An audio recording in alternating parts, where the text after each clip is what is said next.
বাংলাদেশের ২২তম রাষ্ট্রপতি মোহাম্মদ শাহাবুদ্দিনের পদত্যাগের মধ্য দিয়ে দেশের সর্বোচ্চ সাংবিধানিক পদটি এখন শূন্য। সংবিধান অনুযায়ী নতুন রাষ্ট্রপতির দায়িত্ব নেওয়া পর্যন্ত ভারপ্রাপ্ত রাষ্ট্রপতির দায়িত্ব পালন করবেন জাতীয় সংসদের স্পিকার। একই সঙ্গে শুরু হবে নতুন রাষ্ট্রপতি নির্বাচনের সাংবিধানিক প্রক্রিয়া। জানেন কি রাষ্ট্রপতি নির্বাচনের প্রক্রিয়া কি, কারা দেবেন ভোট, আর কে হতে পারবেন রাষ্ট্রপতি?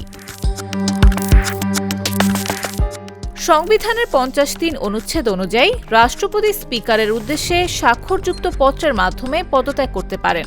আর ৫৪ অনুচ্ছেদে বলা হয়েছে, রাষ্ট্রপতির পদ শূন্য হলে বা তিনি দায়িত্ব পালনে অসমর্থ হলে নতুন রাষ্ট্রপতির দায়িত্ব গ্রহণ না করা পর্যন্ত স্পিকার রাষ্ট্রপতির দায়িত্ব পালন করবেন। রাষ্ট্রপতির পদ শূন্য হওয়ার পর নির্বাচন কমিশনের সামনে সবচেয়ে গুরুত্বপূর্ণ দায়িত্ব হল নতুন রাষ্ট্রপতি নির্বাচনের তফসিল ঘোষণা করা। সংবিধানের ১২৩(১) অনুচ্ছেদ অনুযায়ী পদ শূন্য হওয়ার তারিখ থেকে ৯০ দিনের মধ্যে নির্বাচন সম্পন্ন করতে হবে। যদিও তফসিল ঘোষণার জন্য নির্দিষ্ট কোনো সময়সীমা সংবিধানে নেই, তবে মনোনয়ন, যাচাই বাছাই, প্রার্থিতা প্রত্যাহার এবং প্রয়োজনে ভোট গ্রহণ সহ পুরো নির্বাচন প্রক্রিয়া ৯০ দিনের মধ্যে শেষ করার জন্য কমিশন সময়সূচি নির্ধারণ করবে। রাষ্ট্রপতি নির্বাচন আইন ১৯৯১ এবং রাষ্ট্রপতি নির্বাচন বিধিমালা অনুযায়ী নির্বাচন কমিশন বৈঠক করে তফসিল অনুমোদন করবে। এরপর প্রধান নির্বাচন কমিশনার সরকারি গেজেটে তফসিল প্রকাশ করবেন। তফসিলে মনোনয়নপত্র জমা দেওয়ার শেষ তারিখ, যাচাই বাছাইয়ের দিন, প্রার্থিতা প্রত্যাহারের শেষ সময় এবং প্রয়োজন হলে ভোট গ্রহণের তারিখ, সময় ও স্থান উল্লেখ থাকবে। এই নির্বাচনে রিটার্নিং অফিসারের দায়িত্ব পালন করেন প্রধান নির্বাচন কমিশনার।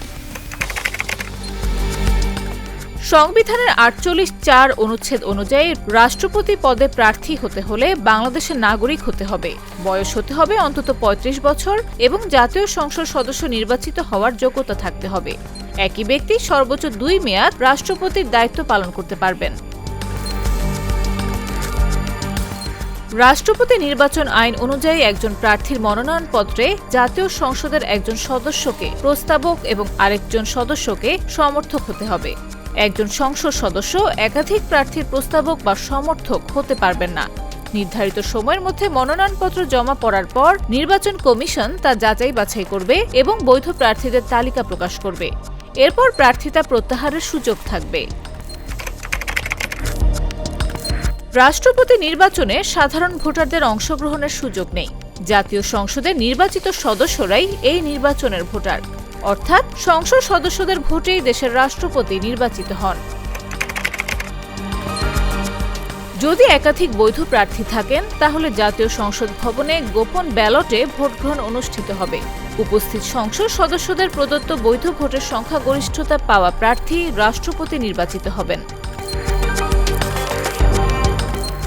তবে যাচাই বাছাই শেষে যদি একজন মাত্র বৈধ প্রার্থী থাকেন তাহলে ভোট গ্রহণ ছাড়াই রিটার্নিং অফিসার তাকে বিনা প্রতিদ্বন্দ্বিতায় নির্বাচিত ঘোষণা করবেন। ২০২৩ সালে মোহাম্মদ শাহাবুদ্দিন এভাবেই বিনা প্রতিদ্বন্দ্বিতায় রাষ্ট্রপতি নির্বাচিত হয়েছিলেন। নিউজ ডেস্ক, জাগো নিউজ। ব্লু শাকে স্পাইসি সিজনিং এর টুইস্ট এলো প্রাণ পপাটা।